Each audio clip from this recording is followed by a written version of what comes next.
پر آپ عمل کیجئے، رسول پاک کے ارشاد پر آپ عمل کیجئے۔ میں نے ان لوگوں سے سمجھایا، ان نوجوانوں کو بتایا کہ سنو، آخر اسلام نے نشہ کو اتنی سختی سے منع کیوں کیا ہے؟ دیکھو، اگر تم نشہ خوری کرو گے، تم اگر نشے میں دھت رہو گے، چند سال جب تم اس کے عادی ہو جاؤ گے، خود ہی تم محسوس کرو گے کہ تمہاری ڈیفنس انرجی ختم ہو چکی ہوگی، اندر کی قوت مدافعت تمہاری برباد ہو چکی ہوگی، جذبہ تمہارا برباد ہو چکا ہوگا، اور پھر چہرے کے اعتبار سے جو تمہارے اوپر رونق ہونی چاہیے وہ رونق بھی ختم ہو جائے گی، اندر سے بھی تم برباد ہو جاؤ گے، باہر سے بھی برباد ہو جاؤ گے۔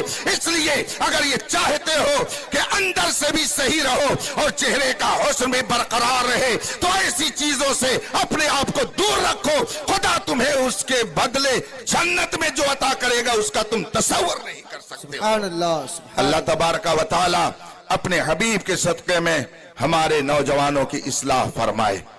کیا ان حالات میں بھی ان سے کہا جائے کہ نماز پڑھو، برائیوں سے دور رہو؟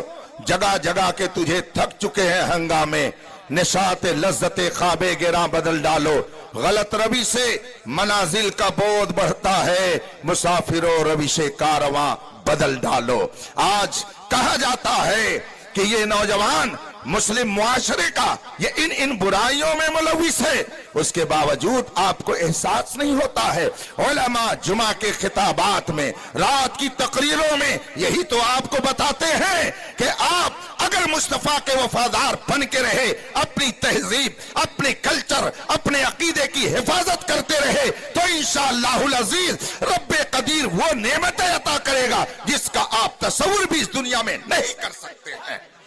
مگر آپ، میں کبھی کبھی کہتا ہوں نماز پڑھو، کہیں ایسا نہ ہو کہ چاہ کر کے بھی نہ پڑھ پاؤ، پڑھو ورنہ چاہ کر کے بھی نہیں پڑھ پاؤ گے، اسلامی تہذیب کو اپناؤ ورنہ چاہ کر کے بھی نہیں اپنا پاؤ گے۔ عورتیں یہ سمجھتی ہیں کہ یہ دنیا کی چند روزہ زندگی ہے، کھاؤ پیو اور اس کے بعد میں دنیا سے چلے جاؤ۔ یہ اسلام کا تصور نہیں ہے، یہ اسلام کا نظریہ نہیں ہے۔ اسلام کا نظریہ یہ ہے کہ تم دنیا میں ایک مختصر مدت کے لیے آئے ہو، اگر تم نے اپنے آپ کو سنبھال کر کے یہاں رکھ لیا تو پھر ہمیشگی کا عیش و آرام رب قدیر تجھے عطا فرمائے گا۔ اس لیے جو معاشرہ یا جو گھرانے یا جو خواتین یہ سمجھتی ہیں کہ اسلام ہمارے ساتھ یہ کر رہا ہے، پردے کا حکم دے کر کے ہم کو ایک بندش میں رکھ رہا ہے، آپ ذرا عقل اپنی لگا لو، خود ہی فیصلہ کر لو گی کہ اسلام نے آپ کی عزت کی حفاظت کی ہے یا آپ کے ساتھ کوئی ظلم کیا ہے۔ اتنے لوگ بیٹھے ہیں، ذرا بتائیے ایک رتی سونا اگر کسی کا دروازے کے باہر گر جائے، کیا اس کو چھوڑ کر کے اندر وہ چلا جاتا ہے؟ ایک رتی سونا نہیں چھوڑ کر کے جائے گا۔ ایک رتی سونا بھی اگر باہر گر گیا، اس کو ڈھونڈ کر کے اٹھائے گا، صاف کرے گا اور اس کو ڈبے میں بند کر کے لے جا کے الماری میں رکھ دے گا۔ آدھا کلو سونا ہو تو کیا پوچھنا ہے، 1 کلو ہو تو کیا پوچھنا ہے۔ ہاں، لیکن 1 کلو رکھنے سے پہلے سمجھ لیجئے گا کہ یہ رکھنا بھی درست ہے کہ نہیں درست ہے، اس کو آپ سمجھئے۔ معلوم کیا ہوا کہ اگر قیمتی چیز ہے تو اس کو کوئی باہر نہیں پھینک دیتا ہے، اور اگر 1 ٹن لوہا، 1 ٹن سریا دروازے کے باہر پڑی ہوتی ہے تو کوئی نہیں سوچتا کہ چلو اس کو الماری میں رکھ دیا جائے، اس کو پیک کر دیا جائے، اس کو محفوظ کر دیا جائے۔ اس سے آپ کو سمجھ لینا چاہیے کہ جو قابل قدر چیز ہوتی ہے اس کو چھپا کے رکھا جاتا ہے، اور جو بے قدری چیز ہوتی ہے اس کے ساتھ وہ اہتمام نہیں ہوتا ہے۔ اسلام نے عورت کو بہت ہی قیمتی شے قرار دیا ہے، حتیٰ کہ اس کائنات کی ایک عظیم زینت کے طور پر اللہ نے عورت کو پیدا فرمایا ہے۔ اس سے زیادہ خواتین میں وقت کس کو مل سکتی ہے کہ سکون قلب کے لیے قرآن کہتا ہے کہ اللہ نے عورتوں کو پیدا کیا فرمایا بات ہے، سبحان اللہ، سبحان اللہ۔ جس طرح سے سونے کی حفاظت ایک عقل مند کرتا ہے، ایسے ہی اپنی ماں بہن بیٹی کی عزت کو بھی آدمی محفوظ رکھنے کی کوشش کرتا ہے۔